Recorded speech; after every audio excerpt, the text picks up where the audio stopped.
De onde viemos? Por séculos, a grande pergunta da história da ciência não teve resposta científica. Então, a primeira evidência de um ancestral humano deu início a uma revolução científica. Esta é a história da busca pelas origens da raça humana. Ela abrange 1,5 séculos de procura incansável, que construiu e destruiu as carreiras dos maiores cientistas da área.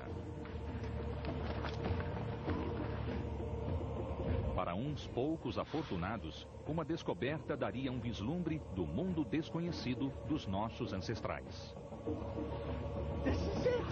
Agora, juntando os fragmentos do passado, a história completa foi finalmente reconstruída.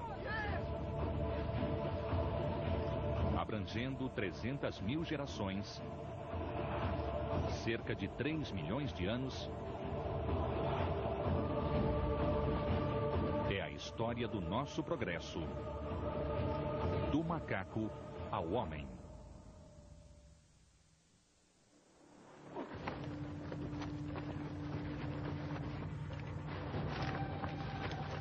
A busca pelas origens da humanidade seria uma história de ossos e o que eles contavam.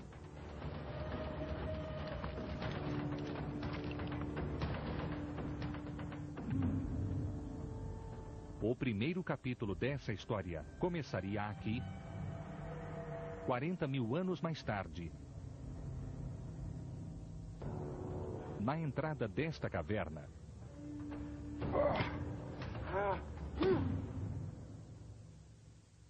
com a descoberta deste homem.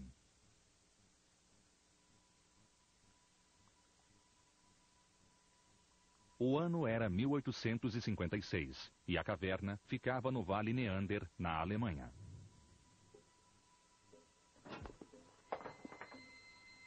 Operários cavavam em busca de calcário. Era um ingrediente vital na indústria química, mas jazia sob camadas de pedra e entulhos. Os homens recebiam centavos por dia para remover a camada superficial e tudo nela era jogado fora.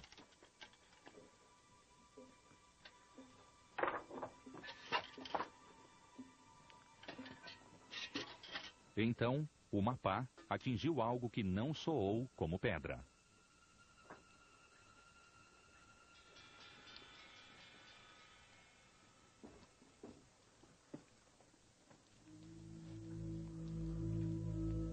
Parecia a parte superior de um crânio. Julgando tratar-se de uma vítima de homicídio, mostraram-na ao mestre de obras.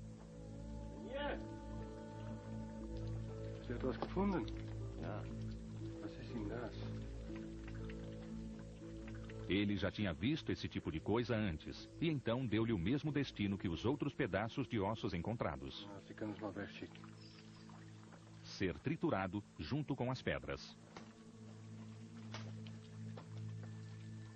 Mas algo o fez mudar de ideia. Ele conhecia um professor local que talvez tivesse interesse naquele pedaço de crânio. O que ele não podia imaginar era que aquele osso estava vendo a luz do dia pela primeira vez em 40.000 anos.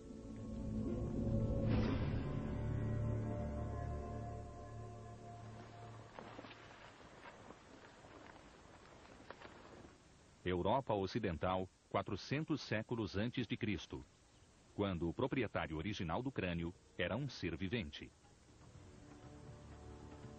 Era um caçador, um líder tribal, pai de família e membro da mais bem-sucedida espécie do continente europeu na época. Era o homem de Neandertal. 40.000 anos depois, o professor Johann Fulhort teve a chance de examinar o crânio pela primeira vez. Alô, mulher! Alô! Geólogo amador e ex-estudante de anatomia, Fulhort não fazia ideia se estava perdendo o seu tempo ou não. Guten Tag, meine Herren. Wir haben etwas gefunden. Mas no instante em que viu o crânio, soube instintivamente que era algo extraordinário.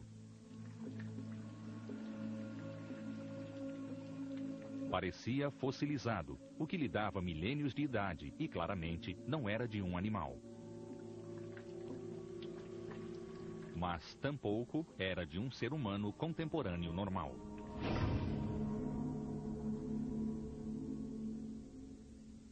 This particular skull is the skull of Neanderthal, and it's big. This individual lived around 50,000 years ago, and by that time Neanderthals had developed a brain that was as large and in some cases larger than the modern human brain. You notice that it's rather long and low, and it's almost as if you grab the front of the human face and pull it out. You also have this big protruding nose. And in fact, look how large that nose is. So they would have looked different from modern humans if you actually saw one with the flesh on it. Cerca de 300 restos de neandertais foram encontrados da Europa ao Oriente Médio. E todos contam a mesma história. Uma constituição baixa e robusta, perfeitamente apta ao mundo em que vivia. E era um mundo inóspito.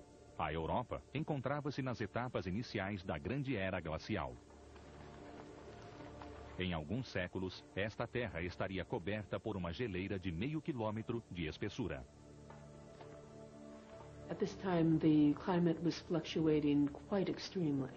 And we do know that they survived some of the major cold snaps, the major glacial advances. O único modo de sobreviver aqui era com uma dieta rica em proteínas da carne. E isso significava ser um bom caçador ou morrer de fome. What we do know from the skeletons, that Neanderthals were very robust, they were very strong, but they also had this huge brain. As ferramentas achadas com os neandertais sugerem uma tecnologia sofisticada no uso da pedra. Suas armas eram as ferramentas para a sobrevivência e precisavam ser bem cuidadas. Se uma lança falhasse no momento crítico, a caçada fracassaria.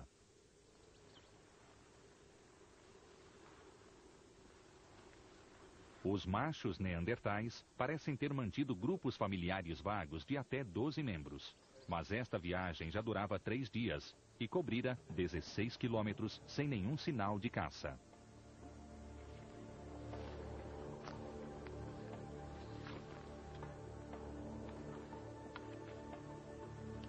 Até encontrarem dejetos animais. As cavidades nasais do Neandertal eram únicas entre os hominídeos, sugerindo um olfato muito apurado. Eles reconheceram o odor de uma corça. Esfregar os dejetos na própria pele ajudava-os a camuflar sua aproximação se alcançassem o animal.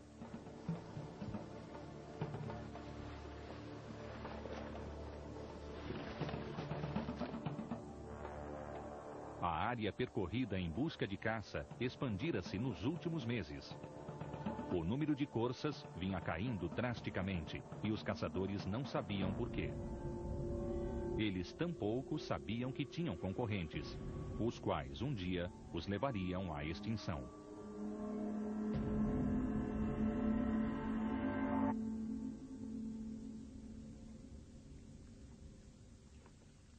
O cientista vitoriano Johann Fulhort segurava a evidência de uma espécie antiga desconhecida. Wir haben es dort gefunden. Und was war da sonst noch? Vielleicht noch ein Bein. Zeig mir bitte. Era difícil até imaginar que criatura seria aquela sem mais vestígios, e eles não tinham muitos. Und wo ist der Rest? Wir haben sie weggeschmissen. Weggeschmissen? Wenn ihr jetzt noch was findet, schmeißt bitte gar nichts weg. Behaltet es für mich. Ja, meneer. Ich nehme jetzt erstmal diese 2 mit. Gut. Danke. Fulhort entregou os ossos a cientistas mais qualificados. Porém, mesmo quando mais espécimes emergiram da mesma caverna, não puderam identificá-los. Opiniões variavam desde um bárbaro que combatera as legiões romanas a um cossaco russo. Talvez até mesmo uma vítima de deformidade congênita. Mas uma nova ideia começou a se propagar. O próprio Fulrott sugeriu que o Neandertal seria um ancestral remoto do homem moderno. Para muitos vitorianos, essa noção era a mais absurda de todas. Todavia, em 1859, 3 anos após a descoberta dos ossos, a noção tornou-se aceita. Charles Darwin publicou sua obra revolucionária, A Origem das Espécies. Ele sugere que todos os seres vivos descendem de formas ancestrais mais simples pelo processo da evolução. E se isso vale para todo ser vivo na Terra, então vale para nós também. 1859, Darwin publishes The Origin of Species. And a lot of people think that this book was paid attention to, but it wasn't. Most people couldn't care a jot about whether a fish evolved into an amphibian. No one cared. The big question, the question that everybody wanted to know is, where did we come from? And it's in the 1850s and 60s that science steps to the plate and says, I'm going to give you the answer. And boy, did they give us an answer. Se os humanos evoluíram de uma forma mais simples, para a mente científica a implicação era óbvia e perturbadora. Os humanos só podiam descender de macacos. O impacto na psique vitoriana foi profundo. Muitos acreditaram que a evolução os reduziria a pouco mais do que bichos. Darwin stayed away from that question. He knew he was going to get into trouble. He writes to friends and says, I'm not going to talk about that. Far too controversial. And it's up to other people, new scientists, a younger generation of scientists, coming on in the 1850s and 60s, seeing an opening, seeing that they could make a career if they were to answer this question, where do humans come from? A descoberta dos ossos neandertais fez a evolução tornar-se a principal discussão da época. Mas ainda permanecia pouco mais do que uma teoria sem embasamento. De repente, a atenção dos cientistas voltou-se para um ancestral que seria o nosso elo com os macacos, um homem macaco, um elo perdido. E eles iriam aos confins da Terra para encontrá-lo. No fim do século XIX, o mundo da ciência estava obcecado com a ideia do elo perdido entre macacos e homem. E o cientista alemão Fulrott acreditava que o homem de Neandertal era esse elo. Neanderthal seems so promising when it's first presented. It seems like it's going to be the answer. But on closer inspection, it starts to fall apart. Most importantly, the key fossils just seem to be too much like humans.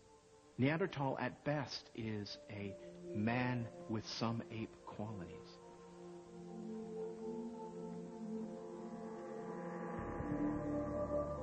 Regredindo no tempo, nosso Neandertal está a apenas 3.000 gerações distante de nós, cerca de 40.000 anos.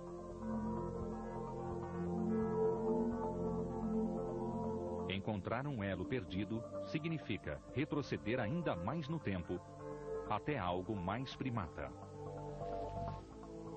A questão era, quão macaco e quão homem ele seria?